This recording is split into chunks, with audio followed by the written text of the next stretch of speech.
음성을 들을 수 있도록 하나님께서 역사하여 주옵소서. 우리 주 예수 그리스도의 이름으로 기도드리옵나이다. 아멘. 하나님의 말씀입니다. 사사기 11장입니다. 사사기 11장 21절에서 28절의 말씀 보도록 하겠습니다. 구약성경 382페이지에 있습니다. 사사기 11장 23절에서 28절의 말씀 보도록 하겠습니다. 제가 읽도록 하겠습니다. 이스라엘의 하나님 여호와께서 이같이 아모리 족속을 자기 백성 이스라엘 앞에서 쫓아내셨거늘 네가 그 땅을 얻고자 하는 것이 옳으냐? 그 신 그모스가 네게 주어 차지하게 한 것을 네가 차지하지 아니하겠느냐? 우리 하나님 여호와께서 우리 앞에서 어떤 사람이든지 쫓아내시면 우리가 그것을 차지하리라. 이제 네가 모압 왕 십볼의 아들 발락보다 더 나은 것이 있느냐? 그가 이스라엘과 더불어 다툰 일이 있었느냐? 싸운 일이 있었느냐? 이스라엘이 헤스본과 그 마을들과 알로엘과 그 마을들과 아르논 강가에 있는 모든 성읍에 거주한 지 300년이 그늘 그 동안에 네가 어찌하여 도로 찾지 아니하였느냐? 내가 네게 죄를 짓지 아니하였거늘 네가 나를 쳐서 내게 악을 행하고자 하는도다. 원하건대 심판하시는 여호와께서 오늘 이스라엘 자손과 암몬 자손 사이에 판결하시옵소서 하였으나 암몬 자손의 왕이 이따가 사람을 보내어 말한 것을 듣지 아니하였더라. 그의 말씀을 보았습니다. 오늘은 본문을 통하여서 우리 신앙의 본질이라고 하는 제목으로 하나님의 말씀을 선포하겠습니다. 오늘도 참으로 좋은 복된 부활의 권능의 날이죠. 우리 서로 이렇게 인사하시면 좋겠습니다. 잘 오셨습니다. 하나님은 당신을 사랑하십니다. 인사하시면 좋겠습니다.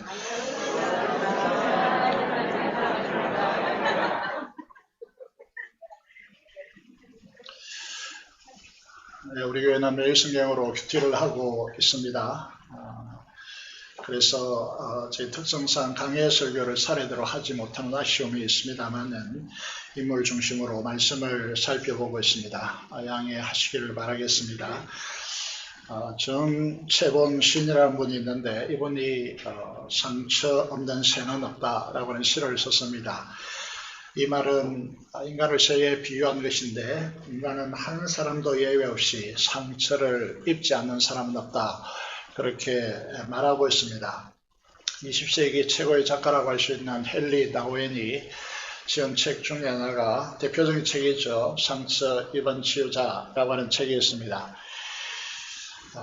이 책에 있어서 그 내용을 보시면 하나님께서 하나님의 자녀들을 어떻게 부르고 있느냐 하면 상처를 입었지만 그 상처를 치유받고 상처 입은 자들을 치료하는 치유자로서 존재한다.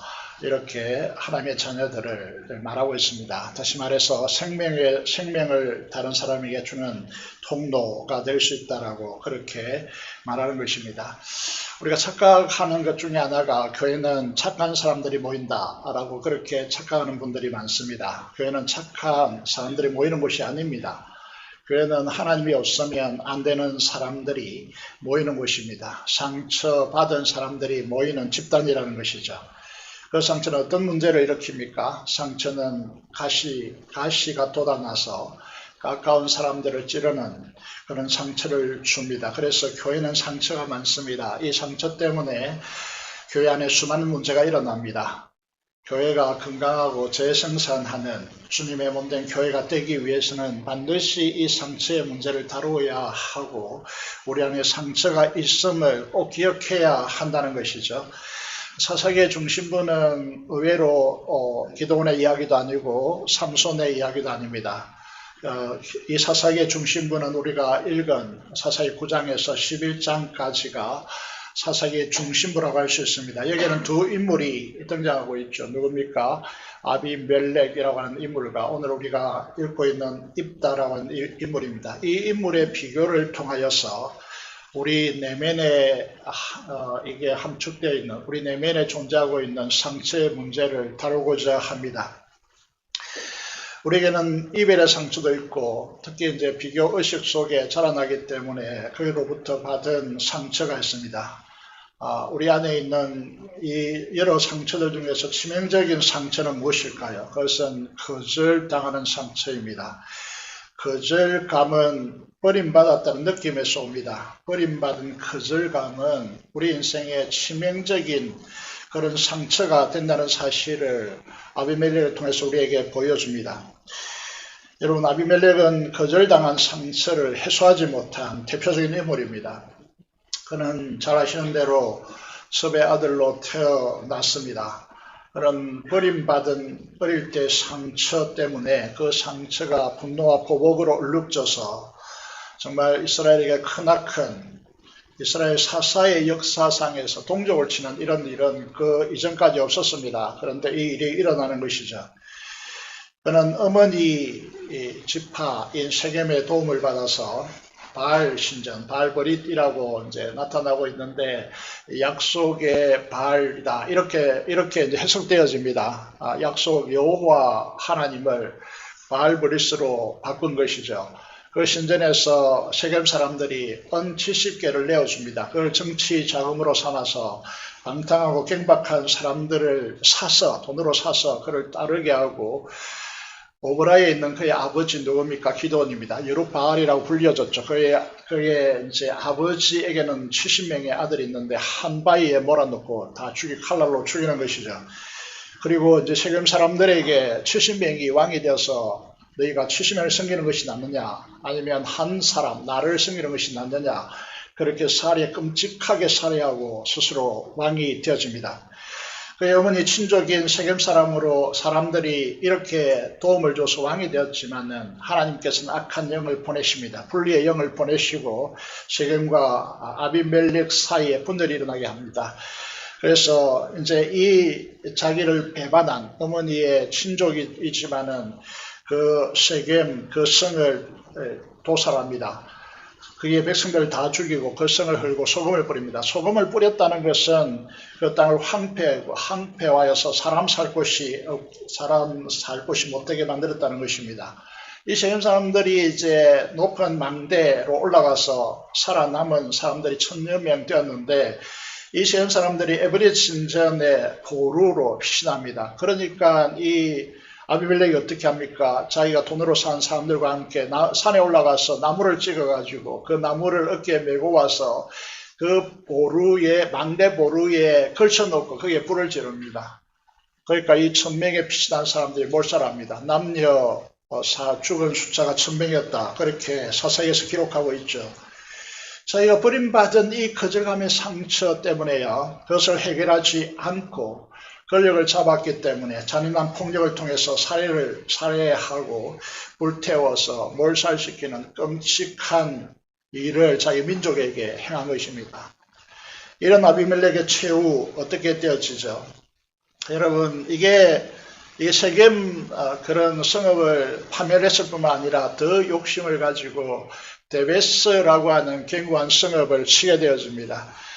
그래서 그 성 앞에 가서 망대 문에 가까이 나가서 이 세겜 망류를 이제 신전을 불태웠던 것처럼 그 동일한 방식으로 이 데베스 사람들을 몰살시키려 했을 때 하나님께서는 어떻게 하십니까?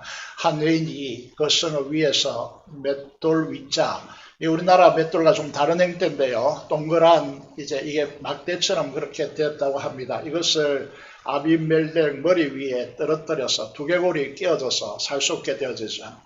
그때 자기의 이 상처를 취하지 않는 사람들의 대표적으로 나타나는 현상이 뭐냐 하면 자존심입니다. 그래서 여인에게 맷돌에 맞아 죽었다. 이 소문이 퍼지지 않게 하기 위해서 그 당시에 무기던 사람이 자기를 따르죠. 그 청년에게 자기를 찌르라 해서 찌러서 최후를 맞이하게 되는 것이죠. 여러분, 이 상황을 보시면서요, 이것에 이제 하나님께서 이렇게 이 사건에 대한 결론을 이렇게 가져갑니다. 어떻게 가져가는가 하면, 아비멜렉이 이스라엘 다스린 지 3년에 하나님이 아비멜렉과 세겜 사람들 사이에 악한 영을 보내시고, 세겜 사람들이 아비멜렉을 배반하고, 이제 쭉 넘어가서 그 결론을 이렇게 가져갑니다. 하나님께서, 파란 글씨를 써놨죠. 하나님께서 이같이 갚으셨고, 하나님이 그들의 머리에, 세겜 사람들이죠. 머리에 갚으셨다라고 하는 것입니다. 여러분, 우리의 죄악은 숨길 수 없습니다. 반드시 드러나게 되어 있고 하나님께서 갚으신다는 사실을 기억하셔야 됩니다. 다시 말해서 하나님은 살아계신 하나님이심을 기억하셔야 된다라고 하는 것이죠. 여러분, 이제 이스라엘이 아비멜렉이 죽고 난 뒤에 이 혼란 속에서 이제 잠재운 인물이 이제 등장하죠. 그것이 이제 사사들입니다. 사사들이 잠재고 난 뒤에 이 3년 동안의 천하는 이렇게 쓸쓸히 비참하게 막을 내립니다. 그리고 이 사후에, 아비멜렉 사후에 이 혼란한 이스라엘을 구하기 위해서 하나님께서 사사 돌라와 야일을 통해서 이스라엘에게 평화를 가져다 줍니다. 이 두 사사의 기간을 45년이라고 이렇게 말씀하시고 평화를 주는데, 이 평화 속에서요, 가나안의 풍요 속에서 이스라엘은 어떻게 합니까? 이스라엘은 이렇게 합니다. 사사기 10장 6절에 보면 이스라엘 자손이 다시 여호와의 목전에 악을 행하여 바알들과 아스타롯을 섬깁니다. 가나안 안에 땅에 있는 바알과 아스타롯을 섬깁니다. 거기에 더하여서요, 지도상에 표명을 해놨지만은 여러분, 왼편 위쪽에 있는 아람, 암몬, 모압, 왼편에 있는 블레셋, 위에 있는 시돈, 이런 나라들의 그들이 섬기는 암몬의 신을 이제 오늘 우리가 읽은 입다가 이야기하고 있죠. 그노스 신들, 이런 신들을 가져와서 섬깁니다. 왜 이런 현상이 일어날까요? 이런 현상이 일어나는 이유가 어디에 있을까요? 이 문제가 우리의 문제는 아닐까요? 우리가 이렇게 질문해 보면 쉽습니다. 우리에게 물질과 시간의 여유가 있을 때 여러분 무엇을 합니까? 우리 선조들은 성경 읽고 기도원에 가고 이렇게 했지만, 오늘 우리들은 풍요로움 속에서 시간의 여유가 생길 때 못 견뎌하죠. 시간의 여유가 생길 때 여러분 무엇을 하십니까? 중요한 것은 여러분이 무엇을 생각하고 그 여유로운 때에 무엇을 생각하고 무슨 일을 하느냐, 그것이 여러분들임을 기억해야 한다는 것이죠. 여러분 존재의 실상이라는 것을 기억해야 한다는 것이죠. 이스라엘은 뭘 했습니까? 우상을 섬겼습니다. 자기 안에 있는 우상도 모자라서 주변에 있는 나라들의 우상을 섬겼다라는 것이죠. 밑에 이제 글자를 보시면요, 그러므로 여호와를 버렸다라는 이 단어를 사용합니다. 이스라엘이 버렸다는 이 단어가 어떤 이제 정서를 우리에게 주느냐 하면, 이스라엘이 하나님의 마음에 깊이 고립하이도록, 마음에 고립하이도록 하나님 앞에 아픔을 안겨줬다라고 하는 이 말씀이 생생하게 정정하게 들려온다는 거죠. 이 딸을 통해서 이스라엘에게 버림받은 하나님의 마음의 상처가 무엇인지, 이 단어, 성경은 재밌습니다. 왜 재밌는가 하면 단어 하나의 선택이요, 그 시대를 정확하게 반영한 이 단어를 선택한다는 거죠. 여러분, 이렇게 생각해 보시면 됩니다. 여러분이 그토록 사랑했던 자식이 부모를 소원하게 여기고 부모에게 친밀하게 하지 않을 때 부모에게는 버림받은 깊은 상처가 생깁니다. 내가 저에게 어떻게 했는데 네가 그럴 수 있어 라고 하는 정서가 형성됩니다. 자식들은 모르죠, 이거를. 자식들은 모릅니다. 사랑은 아래 내리 사랑이라고요. 자식들은 자녀를 놓고 자기 똑같은 처지에 있어봤자 부모가 죽고 난 뒤에 눈물 흘리며 후회하는, 이게 인생이라는 거죠. 하나님 우리를 어떻게 사랑하셨습니까? 독자 아들까지 십자가에 버리시고 우리 죄 때문에 아들을 십자가 지옥의 형벌까지 받게 하시고 우리를 구원하셔서 하나님 그분의 최고의 영광을 우리에게 분야하여서 하나님의 자녀 삼으시고, 자녀 되었기 때문에 하나님의 영광의 그 나라의 기업을 하나님 나라의 기업으로 상속하고 우리를 사랑하시죠. 제가 좋아하는 말씀 중에 하나가 이제 여러 차례 말씀드립니다만은 스가랴 3장 17절입니다. 거기에 보시면 하나님께서 우리 안에 계시는데, 우리 가운데 계시는데, 그는 우리를 구원하시는 분입니다. 그분이 너로 인하여, 복수를 사용하지 않습니다. 절대로 하나님은 우리 다수를 이제 뭉쳐서 다루는 것이 아니고 1대1로 우리를 만나시고 우리를 다루십니다. 내가 너로 인하여 기쁨을 이기지 못하여 하시며 너를 잠잠히 사랑하시며, 전에도 말씀드렸지만 이 잠잠한 사랑이 그냥 표시 없는 그런 사랑이 아니고요, 너무 깊고 넓기 때문에 표시가 나지 않는 거예요. 이게 잠잠한 사랑이라는 것이죠. 내가 너로 인하여 이 우주에 내가 노래를 부른다라고 하시는 이 하나님의 사랑 앞에 우리가 만몬에 빠져서 자기 즐거움을 위해서 하나님을 버린다면 하나님은 너무도 깊은 상처를 받는다는 것이죠. 우리는 생각합니다. 우리는 하나님으로부터 무엇을 받아야 하는 존재임이 틀림없지만은, 그러나 우리가 기억해야 될 것은 하나님도 상처를 받는다는 사실이죠. 이걸 우리는 기억하지 않고 외면하면서 살아가고 있지 않습니까? 우리의 삶을 통해서 너무나도 깊게 하나님 마음에 상처를 입히고 있다는 것이죠. 이스라엘이 무슨 착각을 합니까? 이렇게 주변의 나라들의 우상을 섬기면 이 나라들, 암몬과 블레셋, 이 두 나라를 특별히 지목하고 있는데, 이 나라들이 이스라엘, 중간에 있는 이스라엘 보호해주고 잘 살게 해주고 함께 걸어가자 이렇게 할 줄 알았는데, 이게 암몬과 블레셋 침공하여서요 18년 동안 이전에 경험하지 못한 대대적인 압박, 착취 이렇게 이야기하고, 그래서 공고함이 심하였더라 이렇게 이제 성경을 기록하고 있는 것이죠. 그래서 여러분, 우리가 알아야 됩니다. 이 만몬이요, 다시 말해서 돈과 물질이 우리를 지배하는 그때가 되면 우리를 착취합니다. 우리 영혼을 유린하는 것이죠. 돈이 중립지대에 있지만은요, 그 돈을 하나님의 자리에 둔갑시키는 순간에 우리를 지배하기 시작한다는 거죠. 그래서 아무리 돈이 주는 혜택과 즐거움이 우리를 부유하게 하고 평안하게 하고 행복하게 할 것 같지만은요, 유린합니다. 이런 상황 속에서요, 하나님께서 내가 너희들 때문에 얼마나 상처를 입었고, 그래서 하나님께 누구를 선택하느냐 하면 상처 입은 입다를 선택하십니다. 그래서 오늘 본문 읽지 않았지만 사사기 11장 1절에 보시면요, 구원자 사사 입다가 등장합니다. 입다를 소개하면서 어떻게 소개하느냐 하면 그런 큰 용사라고 일단 소개합니다. 그런데요, 보통 이제 그 자녀를 생각할 때 이스라엘에게 그 자녀를 설명할 때 누구의 아들이다 이렇게 설명합니다. 이 아들이라고 하는 벤인다라고 하는 것이죠. 벤하다, 벤 뭐 이렇게 사용하는 거죠. 그런데 여기에 보시면요, 이제 입다를 소개할 때 길르앗이라고 하는 아버지가 있는데, 이 아버지가 어떤 부인을 통하여서 난 아들이라 이렇게 이야기하지 않고 기생이 길르앗에게서 난 아들 있다라고 그렇게 소개하고 있습니다. 이 소개 속에서요, 어떤 의미가 담겨 있느냐 하면, 우리가 여러분 아버지를 아버지라 부르지 못하는 그런 어린 시절의 삶이 비춰오게 되는 것이죠. 그는 아버지 존재가 있지만 그에게는 부재한, 있는데 부재한 이 아픔의 고통이 그렇지 못한 사람들은 이해할 수가 없습니다. 이 상처를 안고 자라난 것이죠.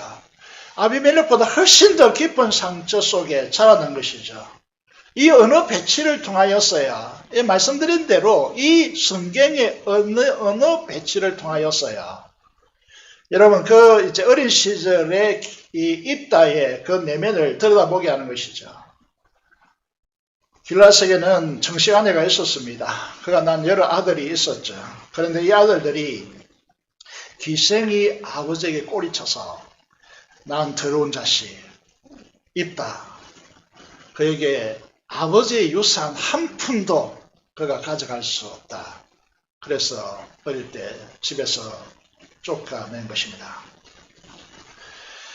버림받고 거부당한 깊은 상처. 그래서 그는 그 지역에서 살 수가 없었을 것으로 보입니다. 그래서 선택한 곳이 돕 땅이라고 하는 곳으로 그는 갑니다. 자기 고향을 멀리 떠나서 돕 땅으로 가는 것이죠. 여러분, 이 상처야, 입다 생애 속에 너무 깊게 있게 들여친 것이죠. 상처 입은 이 입다는 어떻게 했을까요? 이 책을 보니까요, 사사기 새롭게 보기라고 하는 책을 보니까 이런 내용이 있습니다. 우리는 말씀드린 대로 여기 한 사람도요, 상처 입지 않는 사람은 없습니다. 그런데 이 상처를 가지고 어떻게 다루느냐에 따라서 그의 인생은 판이하게 달라진다는 거죠. 상처는 페인, 고통이 될 수 있고, 유익, 그의 인생의 중요한 토대, 자산이 될 수 있다. 상처는 실패, 상실감을 주어서 낙심 가운데 빠지게 할 수도 있고, 이 상처는 우리가 상처 입은 치유자에서도 말하는 것 같이 미션, 사명 있는, 다시 말해서 사람을 살려내는 생명의 사역자가 되게 한다라고. 어떻게 상처를 대면하느냐에 따라서 아비멜렉이 될 수 있고 입다가 될 수 있다라고 하는 이야기를 하고 있는 것이죠. 여러분, 이 사람들 중에서요, 이제 가장 상처 입은 인간이 누굴까? 성경에 등장하는 인물 중에 대표적인 인물이 이제 사도 바울이라고 할 수 있습니다. 이 사도 바울은 가장 깊은 상처를 받은 사람 중에 하나입니다. 깊은 절망 속에 보통 우리들 같으면요, 이게 하나님의 사역을 하면 많은 사람들이 존경해주고 칭찬해주고 은혜 받았다 그러고 정말 환영한다 그러고 그렇게 했는데, 그래야 되는데 이 사도 바울은 가는 곳곳마다 막혔습니다. 그를 죽이려고 했습니다. 돌을 던졌습니다. 돌에 맞아서 죽었다라고 이제 버리고 갔는데 거기서 툴툴 털고 일어나서 또 사명의 길을 걸어가죠. 무엇이 그로 하여금 그렇게 상처되지 않고 그가 이런 길을 걸어갈 수 있을까? 이 고린도후서가 사도 바울의 그 내면을 가장 잘 드러내는 성경책입니다. 거기에서 어떻게 말하고 있느냐 하면 고린도후서 1장 3절 4절에 찬송하리로다. 그는 우리 주 예수 그리스도의 하나님이요 자비의 아버지시여 모든 위로의 하나님이시며 우리의 모든 환난 중에서 우리를 위로하사 우리로 하여금 하나님께 받은 위로로서 모든 환난 중에 있는 자들 능히 위로하게 하시는 이시로다. 이게 얼마나 중요한 이 역설적인 말씀인가 하면 우리 같으면 벌써 싸그러지고 이 지구상에서 없어지고 그렇게 해야 될 상황인데, 하나님, 자비의 하나님, 위로의 하나님을 바라봄으로써, 바라봄의 원칙입니다. 믿음이라는 것은요, 바라봄으로써 우리가 받은 환난이 도리어 다른 사람들의 환난에서 끄집어내고 위로하고 그들의 생명을 주는 그런 이제 역사 사역자로 하나님께서 우리를 세우신다라고 그렇게 고백하는 것이죠. 그래서 똑같은 말을 하든 똑같은 문장 한 줄을 읽더라도요, 어떤 사람이 읽으면 사람들이 눈물을 흘립니다. 똑같은 노래를 부르더라도요, 어떤 사람이 부르면 감동이 되고 눈물이 됩니다. 똑같은 노래를 부르는데 어떤 사람이 부르면 전혀 감동이 되지 않습니다. 왜 그럴까요? 말 한마디가 힘이 됩니다. 말 한마디가 능력이 된다는 거죠. 절망의 늪에 빠진 자들을 구하여 내어서 그에게 새로운 삶을 살게 하는 동력이 되게 한다는 거죠. 어떻게 우리가 받은 상처로 인하여서 사람들을 공격하고 그 분노 가운데 사람들에게 상처를 입히는 자들이 아니라 내가 받은 상처를 통하여 다른 사람을 살리는 생명의 사역자들이 될 수 있느냐? 그 비결은 어디에 있을까? 교회는 이런 사람들이 많아야 교회가 부흥합니다. 행복해집니다. 맨날 상처 때문에 서로 치고 가시로 찔리고 피 흘리고 정서적으로 피 흘린다. 이게 보이지 않는 부분이지만 정서적으로 피 흘리고 있다면 어떻게 교회가 행복해질 수 있겠습니까? 사도 바울이 이렇게 고백합니다. 형제들, 우리가 아시아에서 당한 환난을 너희가 모르기를 원치 아니하노니 힘에 겠도록 심한 고난을 당하여 살 소망까지 끊어지고 죽었다는 말입니다. 살아갈 수 있는 희망이라는 것 1%도 없는 그런 상황 속에서 우리는 우리 자신이 사형선고를 받은 줄 알았다. 왜 이런 길을 걸어가게 하셨는가? 이는 우리로 자기를 의지하지 말고 오직 죽은 자를 다시 살리시는 하나님만 의지하게 하십니다. 비결은 어디에 있습니까? 우리 자신을 바라보지 않고 하나님을 바로 그 하나님께 의지하는 곳에 이 역설적인 역사가 일어난다는 사실을 우리에게 분명히 하고 있다는 것이죠. 사랑하는 여러분, 이런 우리의 삶이 우리의 삶에서 전개될 때에 우리의 주변이 행복해질 것입니다. 우리 자신도 행복해질 것이고요. 우리가 살아가는 보람이 우리에게 있게 될 것이고 행복자가 될 것입니다. 하나님 우리보다 더 마음의 상처를 입고 있다는 사실을 기억하셔야 됩니다. 그걸 보여주기 위해서 이딸을 사용하시고요. 특별히 이제 우리가 잘 아는 대로 아브라함이 100세 때 아들을 낳았습니다.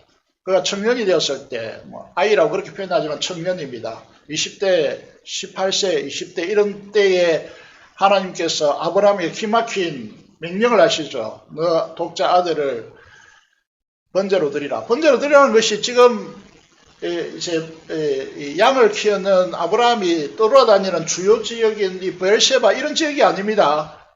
전혀 낯선 곳 모리아 산까지 가서 3일 길이 걸리는 것입니다. 그 모리아 산까지 가서 너희 아들 번제로 드리라. 왜 그렇게 합니까? 모리아 산이 어디입니까? 예루살렘 골고다입니다. 이해가 되세요? 예루살렘 골고다라는 것이죠. 그곳에 무슨 일이 일어났습니까? 하나님의 독자, 아들, 예수 그리스도가 십자가에 처형되는 죽는 역사가 2000년 뒤에 일어납니다. 뭘 말하고 있을까요? 내 아들을 독자까지 죽이는 이 아픔의 고통, 이 마음의 고통, 이 아픔을 너희들이 아느냐는 것입니다. 여러분, 그냥 하나님께서 무조건적인 사랑으로 우리를 사랑하셨다 하니까 우리가 아무렇게나 살아도 하나님께 영향이 가지 않는다 이렇게 생각하십니까? 하나님이 무서워서 내가 하나님의 말씀을 지키면서 살아야 되겠다고 생각하십니까? 하나님의 마음의 고통, 아픔, 이걸 우리가 지금 이스라엘이 이 우상을 성김으로 안겨다 주는 것처럼 하나님 버림으로 그 아픔을 주는 것처럼 우리도 우리의 삶이 십자가를 외면하고 아들을 죽이시기까지 우리를 사랑하시는 그 하나님의 사랑에 아픔을 주는 것입니다. 여러분, 예수 그리스도의 십자가를 바라보십시오. 예수님 완전한 상처 입은 치유자입니다. 주님께서는 사도 요한을 통해서 요한복음 1장에서 이렇게 말씀하시고 있죠. 자기가 창조한 땅, 자기가 만든 백성에게 사람의 몸을 입고 오셨지만은 환영받지 못했습니다. 철저히 신앙이 있다라고 하는, 신앙을 가졌다라고 하는 바리새인과 서기관들, 대제사장들과 그 부류에서 철저히 외면당했습니다. 조롱받고요, 침뱉음 당했습니다. 제사장의 종이 예수님 뺨을 쳤습니다. 손발에 못 박히시고 창에 심장이 찔러서 피와 물을 다 쏟아내셨습니다. 우리 죄 때문에 하나님께 버림받으셨습니다. 외면받으셨습니다. 그 위에 하나님의 진노의 잔을 마셨습니다. 주행벌을 받으신 것이죠. 이 십자가보다 육체적으로, 정서적으로, 영적으로 더 큰 상처, 더 큰 아픔이 있겠습니까?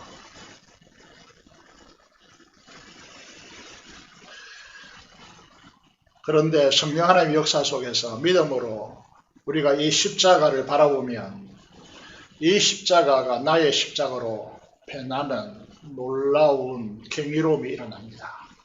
이 지점이 우리에게는 정말로 중요합니다. 제가 우려스러운 일은 모태신앙에 우리의 자녀 세대들이 많다 보니까 복음이 구가되지 않고 십자가가 정확하게 구가되지 않으면, 이 십자가 나의 십자가로 바뀌지 않으면 우리 인생에 있는 이 상처들이 치유되지 않습니다. 그래서 모아서 회의를 해보면요, 맨날 티그닥 그러고 문제가 해결되지 않는 것입니다. 주님의 십자가는 마치 무엇에 비유할 수 있느냐 하면 2000도 온도가 넘는 용광로에 비교할 수 있습니다. 그 용광로에 쇠를 부으면 불순물들이 다 빠지고 쇠물만 얻는 것처럼 이 십자가 안에서도 우리 상처로 인하여 돋아난 가시들이 다 사라지고 우리가 용서의 사람이 되어지고요, 말로 행언할 수 없는 하나님의 사랑이 우리를 하늘의 그 부유한 평강으로 우리 삶에 끌어오게 되어집니다. 세상이 줄 수 없는 거룩한 영광스러운 자존감으로 우리를 치유합니다. 우리는 주님과 함께 하나님 보좌 우편에 이미 안침받은 자들로 어느 누구도 범접할 수 없는, 무너뜨릴 수 없는 우리의 존재적 지위를 주님께서 이미 주셨음을 발견하게 되어집니다. 그때 우리는 어느 누구도 흔들 수 없는 하나님의 사람이 되는 것이죠. 이걸 입다가 우리에게 보여주고자 합니다. 이스라엘 사명은 이 가나안 땅의 음란하고 타락한 문화를 제거하고 하나님 나라의 의와 평강과 희락을 주는, 희락이 넘치는 하나님의 나라를 심고자 했습니다. 하나님께서 이것을 이스라엘이라고 하는 제사장 나라를 통하여 모든 나라와 모든 사람들에게 주고자 하는 것이죠. 그런데 이스라엘이 이 물질적 풍요 때문에 거룩한 구별된 백성이라고 하는 이 정체성을 헌신작처럼 버리는 것이죠. 하나님을 만몬으로 대처하면서요, 물질적 풍요와 실용주의 삶으로 전환하는 것입니다. 그 중심에 자기 우상과 자기 즐거움이 깔려있는 것입니다. 여기에 입다를 통해서 이 사실을 우리에게 오늘 이 시대를 투영합니다. 여러분, 이 길앗 가정에 투영되어져 있는 것이죠. 본처의 자식들이요, 아버지의 재산 때문에 입다를 상속하는 것을 막기 위해서, 이 구조가요, 오늘 우리의 물질 때문에요, 형제도 부모도 이 자식도 없는 그런 비열한 사회를 만들어내는, 여러분, 이 한 가정을 통해 우리 전체의 사회 구조를 우리에게 들여다 보여주는 것이죠. 일단은 이런 상경 속에서 상처를 입고요, 늘 조롱과 놀림 속에서 창녀의 자식으로 성장했지만은, 그러나 그 분노와 열등감으로 몸서리치며 살았을 것인데, 그 베드로 형제에게 쫓겨나서 홍길동처럼 아버지를 아버지라 부르지 못하는 그런 비참한 삶이 그의 어린 시절, 젊은 날에 자기의 좌상이겠지만은요, 그런데 있다가 아비멜렉처럼 살아가지 않고 이 민족과 나라를 구하는 그런 사람이 된 이유가 무엇일까요? 여러분, 쫓겨나서 말씀드린 대로 돕 땅에 거주하게 살게 되었는데, 거기에 잠유라고 하는 표현이 있습니다. 잠유라고 하는 사람들이 그에게로 모여와서 그와 함께 출입하였더라, 이렇게 되었습니다. 여러분, 이 잠유들이 누구일까요?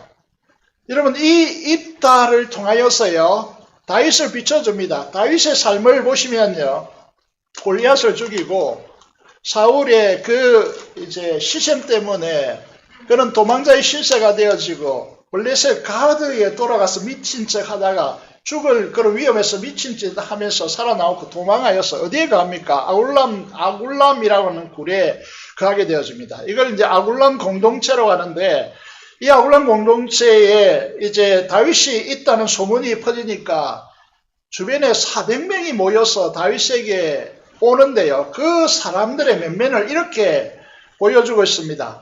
이 400명이 어떤 사람들이냐? 환난당한 자, 빚진 자, 마음에 원통한, 너무 깊은 상처를 입어서 마음에 원통한 자들이 다윗에게 몰려들었는데, 이 사람들이요, 다윗으로 인하여서 변화되어집니다. 그래서 이스라엘의 국가를 이루는데 중요한 기둥적인, 중추적인 디딤돌로 그들이 행성하게 되어지는 것이죠. 예수님의 제자 공동체도 보십시오. 한국 듣는 범위, 배우지 못한 어부 출신들, 갈릴리에, 예수님 동생들이 왜 갈릴리에서 헛송세월을 보냈느냐? 예루살렘, 수많은 인재들이 들끓는데 예루살렘에 가지 않느냐?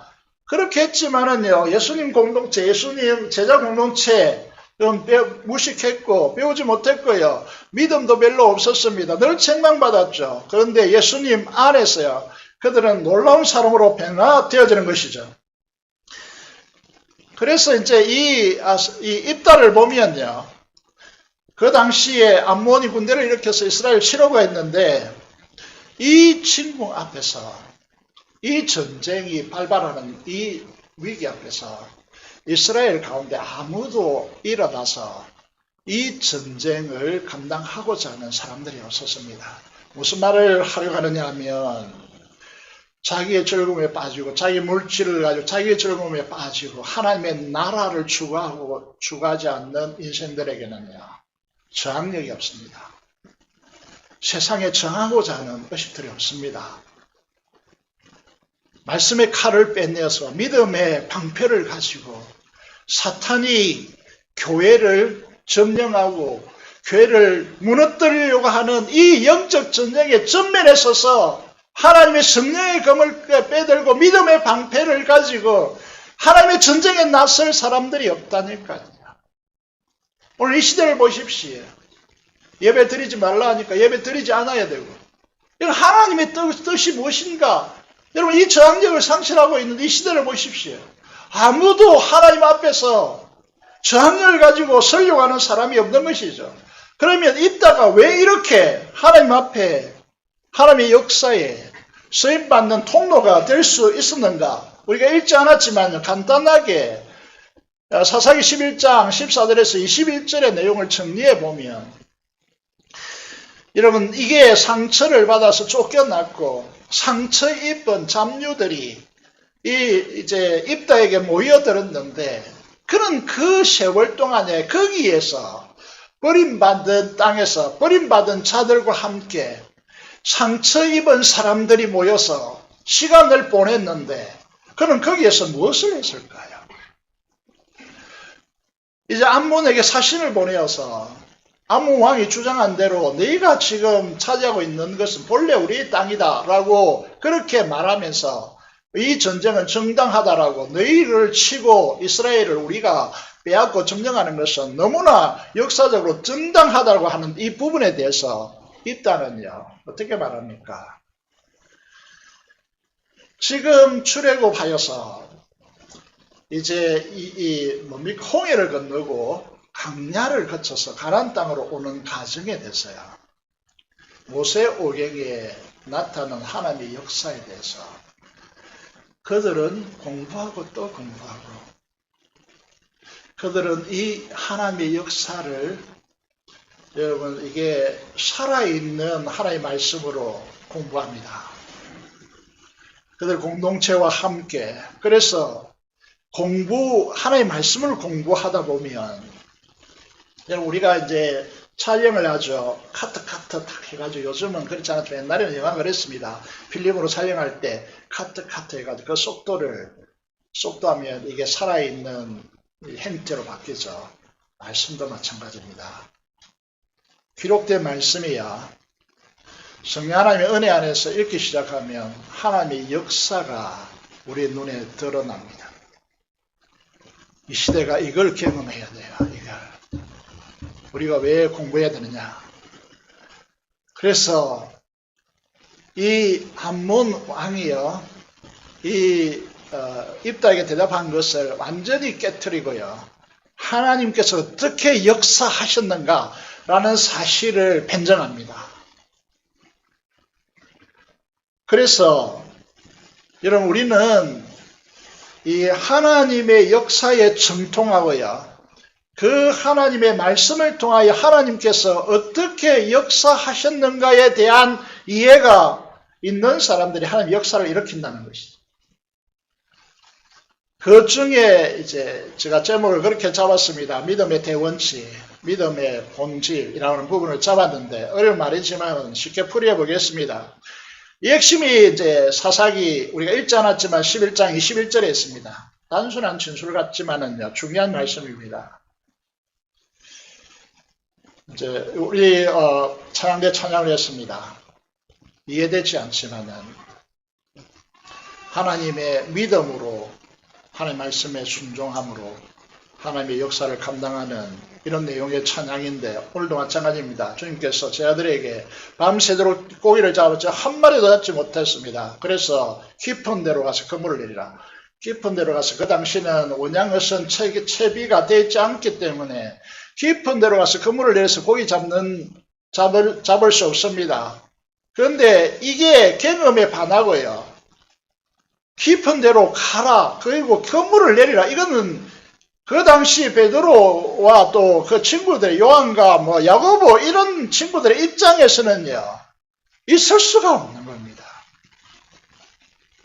그렇지만은 순종하여서 두 배가 가득히 차도록 그렇게 고기를 잡았던 것처럼 사사기 11장 21절에 입다가 어떻게 천명하느냐 하면 너희와 아무런 상관이 없고 이스라엘의 하나님 여호와께서 아모리 족속의 왕 시혼과 그의 백성을 이스라엘 손에 넘겨주셨기 때문에 이제 구약교회인 이스라엘 우리 조상이 그들을 쳐서 그 땅 주민 아모리 족속의 온 땅을 점령하였다. 무슨 말을 하고 있는지 아시겠습니까? 아시겠어요? 하나님 역사를 보고 싶습니까? 하나님 역사를 만나고 싶습니까? 그렇다면 이 믿음의 대원칙이 여러분 삶에 천명되어야 됩니다. 하나님께서 이스라엘 손에 넘겨주셨기 때문에 이스라엘은 그 하나님의 넘겨주심에 순종하여 구체적으로 이 아모리 족속의 온 땅을 이스라엘 영토로 점령했다라고. 우리는 이 믿음이 깔리지 않습니다. 우리 찬양은 하고 고백은 하는데 이 현장에 딱 서면 무엇부터 우리에게 구가 되느냐 하면 우리에게 재정이 없다. 우리에게 사람이 없다. 환경이 따라주지 않는다. 이렇게 가지 하나님께서 이루어 주시는 것이 틀림없다. 그래서 우리는 거기에 순종하자. 이렇게 가지 않습니다.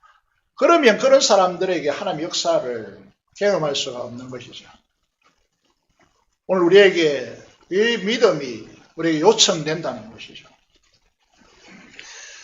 우리 신앙의 본질이 뭐냐 하면 우리가 이룬 것 아닙니다. 여러분, 우리가 이루는 생애가 아니라는 거죠. 하나님께서 약속을 통하여 우리에게 이루시는 일에 믿음으로 받아들이고 거기에 순종함으로 하나님의 역사가 우리의 것이 되어서 나타나는 그런 역사를 가져온다는 것이죠. 23절과 24절에 그렇게 천명하고 있습니다. 24절에 보면 이 입다는 하나님의 역사에 정통했고 그 공부를 통하여서 어떤 신앙을 고백하느냐 하면 우리 하나님께서 우리 앞에서 어떤 사람을 쫓아내시면 그것을 우리가 차지하리라. 이것이 신앙의 본질이라는 겁니다. 이 믿음의 방식이 구가 되기를 원합니다. 지금까지 우리가 얼마나 많은 핑계를 댑니까? 우리 상처 때문에 핑계를 대고 또 우리의 자원 때문에 핑계를 대고 우리가 하지 못한다라고 그렇게 말하고 있지 않습니까? 그런데 하나님은 그런 방식을 쓰지 않습니다. 믿음의 방식을 쓰기를 원합니다. 믿음의 방식 본질이 뭡니까? 하나님께서 너희들에게 약속하시고 그 약속을 통하여 내가 너희에게 이루어 주겠다. 그러면 너희가 순종하면 된다. 그러면 그것이 너희에게 삶의 현실로 나타날 것이다. 여러분, 구체적인 치료하는 과정에서 고백하는 분들이 많습니다. 하나님께서 내 삶에 그 타임에 그 시간에 하나님께서 역사하시고 사람을 움직이시고 환경을 이제 바꾸셔가지고 가장 적절한 타임으로 하나님께서 개입하셨다라고 간증하십니다.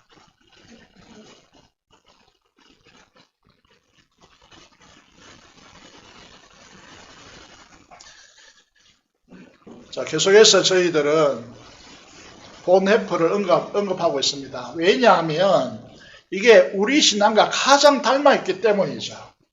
그래서 선한 능력으로 우리는 주변에 들어보면 정말 금요기도 때 이 찬양을 부르면서 눈물이 났다는 분들이 많더라고요. 그림을 보시면요. 그 선한 힘, 무슨 말이죠? 하나님의 능력이 우리를 감사시니. 이건 우리의 고백입니다. 고백. 그죠? 감사시니 그 다음에 어떻게 진행돼야 된다고요? 믿음으로 일어날 일을 기대한다.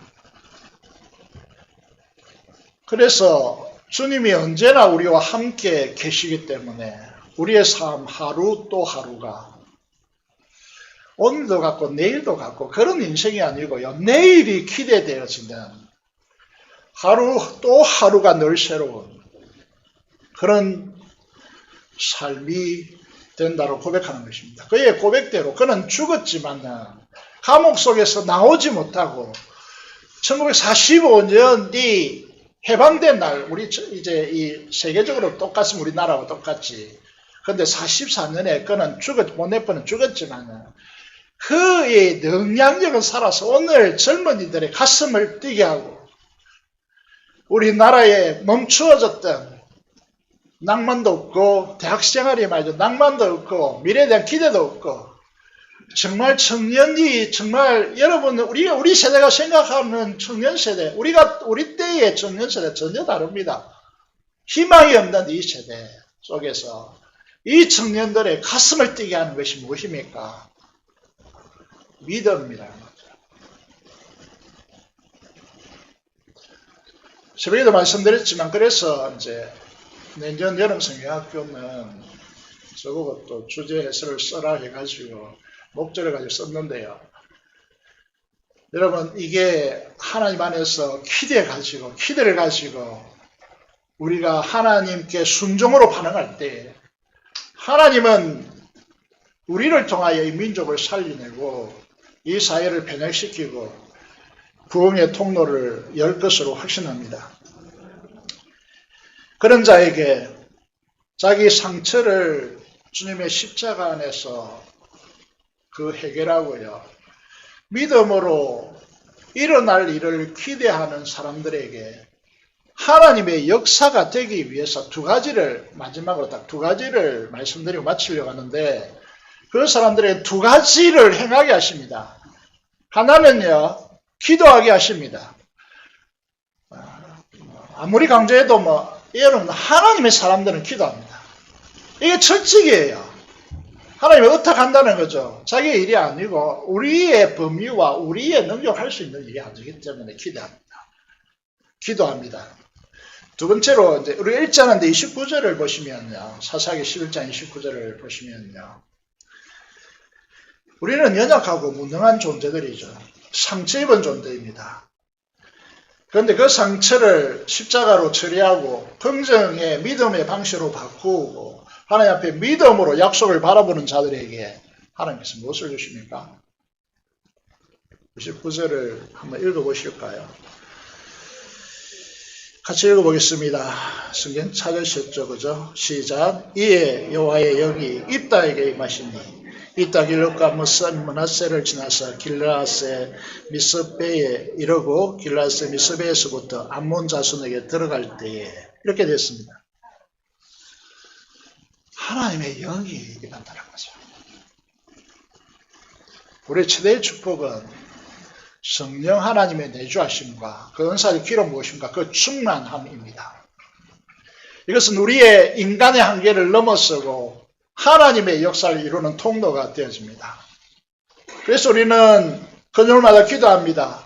제발 여러분 금요일에 오셔서 합심으로 기도해 주십시오. 이 성령의 역사가 우리 성도들, 우리 자녀들 세대 속에 일어날 수 있도록 우리가 아무리 가르치고 여러분 속된 자녀들이 이해하는 대로 신앙의 잔소리를 아무리 퍼본다 할지라도 자녀들은 변화되지 않습니다. 모여서 기도하십시오. 성령의 역사가 그들에게 임하도록 십자가 경험되어지고 믿음의 말씀으로 약속으로 기도하고 성령 충만해서 하나님의 역사를 이루는 세대가 되도록 위해서 성령의 역사는 모닥불이 모여서 기도하는 곳에 기름 부으심이 임하고 그 기름 부으심이 임하면 꺼지지 않는 불꽃으로 타오르게 됩니다. 우리 인간의 노력으로는 얼마 안 가다 꺼져버립니다. 그러나 우리가 모여서 기도하고 성령께서 임하면 꺼지지 않는 불꽃으로 일어납니다. 우리에게 최근에 많은 간증이 있는데 이 간증을 하고 마무리하려고 합니다. 금요일에 신방 갔습니다. 오늘 일부 예배를 드린 분이 주변에 많은 이제 도전을 통해서 이제 우리 김명대 강도사님 이제 그 가정 사역을 통해서 우리에게 오게 됐는데 이분이 금요일 갔더니 이제 한 1년 전부터 예수님을 믿고요. 차고 헌금을 쌓아놓은 거예요. 왕의 제적이라는 책을 읽으면서요. 감동받아가지고. 그래서 그걸 고스란히 다 주시더라고요.